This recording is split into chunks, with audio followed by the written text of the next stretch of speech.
Hello girls, I thought I'd do a quick video today about what kind of crafter I am. Today I got together with my friend Libby and we started talking about projects. Neither one of us has done a project in a while, although we've dipped our hands in all different kinds of crafts. I think she's tried more crafts than I have, but right now we're at a standstill and haven't really done anything in a while, and we want to start getting back together and working on projects and sort of keeping each other accountable, not letting projects just sit to the wayside. The kind of the way people do with weight loss or quitting smoking or what have you, they keep each other accountable working on their projects. And that made me start thinking about what kind of crafter I am. So I thought I'd just do a quick video about what kind of crafter I am, because I might want to start doing videos in the future showing you some of the projects I've been working on. So I thought I'd let you know up front what you might see and what you might not see. First of all, I'm not a crafter who has a stash. I mean, I do have some yarn left from projects that I've done, but I don't buy yarn just because it's pretty. I buy yarn with a specific pattern in mind that I'm going to knit or crochet. And then if I have anything left over, or if the pattern just didn't work out, then I have yarn left over. And that's what makes up the little bit of yarn I have. I like to call it my stashette because it's mostly leftovers or two balls of something that your father bought me for Mother's Day because he thought I would think it was pretty, but I still haven't found something to do with it. But you won't see me doing big hauls like you see other YouTubers who who show off everything, all the books that they've bought, or all the yarn that they've bought, or all the patterns they've bought, that sort of thing. I don't. I only buy it when I need it. Also, what types of crafts do I do? Well, as my daughters, you probably have seen this, that I pretty much do knitting, crocheting. I want to get back into cross stitch, and that's pretty much what I do. You may not know the reason behind it. I don't know if I've told you this before, but back in the 80s, when there was a big craft boom around here, and there used to be a craft show, Aleene's, the people who make the craft glue, used to have a show that came on every Saturday afternoon.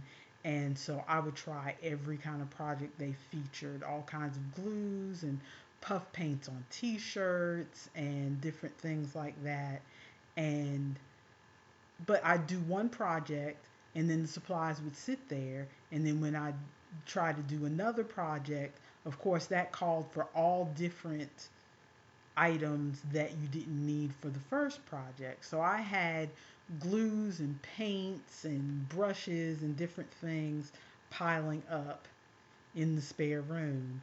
And then, of course, the paints or the glues would dry up before I ever got back to using them for another project.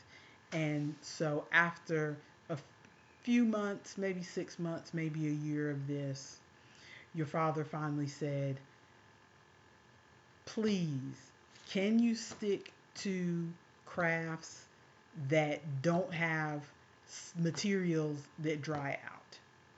So he pretty much approved of me doing anything with yarn or thread or fabric, because you can go back to yarn 10 years from now and it's still good. You can go back to cross stitch thread after 5 years and it's still fine. So that's why I pretty much stick to fiber crafts. I used to sew, but I don't do that anymore. So pretty much it's knitting, crocheting, and if I get back to it, maybe some cross stitch. I consider, some people talk about, are you a process knitter or are you a project knitter? A process knitter is somebody who likes just making the stitches and gets almost, feels almost like knitting or crocheting is meditation because it's calming to them. And I've never been that kind of knitter. I always thought that I was a project knitter, meaning that I want that sweater. I want to hurry up and get that sweater. So I want to hurry up and finish the project because I want to get that sweater or that Afghan or whatever. I see the picture of the item and I want it, so I want to hurry up and make it. But now, upon reflection and upon looking in my craft closet and seeing all the unfinished projects that I have, I think I might be more of a process knitter than I thought, or at least a combination. Because I see a project and I see it has a new technique that I've never tried before. And so I want to try that technique. So I convince myself that, oh, I want that blanket. But in reality, I'm realizing now is I don't necessarily want the blanket. I kind of like to have the blanket, but I get too bored to actually finish making the blanket. Once I satisfy my curiosity on how the blanket is made, it may take me one square of an Afghan, or it may take me a few rows if it's a sweater or something. But once I figure out how that cable is made or how that square is made or what have you, then all of a sudden I seem to get bored and it feels like the project's taking forever and I put it down. And in the past, I've always convinced myself, oh, I'm just bored or my arm just hurts right now and I'll get back to it. And then a year later, the forgotten project, I run across it in the cabinet and it's like, oh, why didn't I finish that? That was so nice. So I think it's a combination. I realize now that I really just want to try the technique. So from now on, I'm going to be honest with myself and say if I want to try the technique, I'm going to try the technique. Just grab any old random yarn that I have left over instead of buying new yarn. Just grab some random yarn, try the technique, satisfy my curiosity, be done. Um, and I am also a one project at a time person. So I don't, some people have a rotation where they work on one project on Monday, a different project on Tuesday, a different project on Wednesday, and then, a month later, all three projects are done. I wish I could be that person because then I'd actually get some stuff done. But the stuff that is forgotten in my closet stays forgotten. And I have the current project that I have a passion for, and until I give up on that one too. But I pretty much I am loyal to one project at a time. I don't generally switch between two or three or four at a time in the same week or the same month or what have you.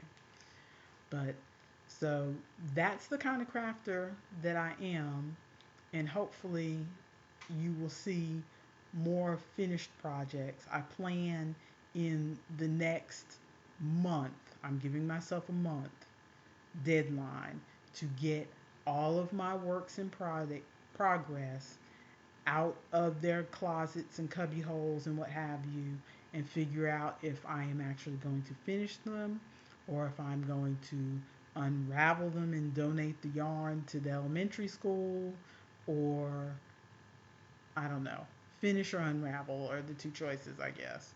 So hopefully I will find some things that I want to go back in and finish or look at with a new life, like in like the bag of Afghan squares that I have that I could probably just put together and put a border on and have a blanket. So I have that kind of stuff still sitting there that I can take a look at. So hopefully in the next month or so I'll be able to put together a video to show you all the stuff that's in progress. And hopefully, one of you, my darling daughters, will get some of this stuff if I ever finish it. But that's it for today. That's it for maybe this week. I don't know. Today was a good day. My hair is done. So that's why you got a video out of me. Who knows when my hair will be done again, nice enough for me to get in front of the camera. But your mother loves you. Bye.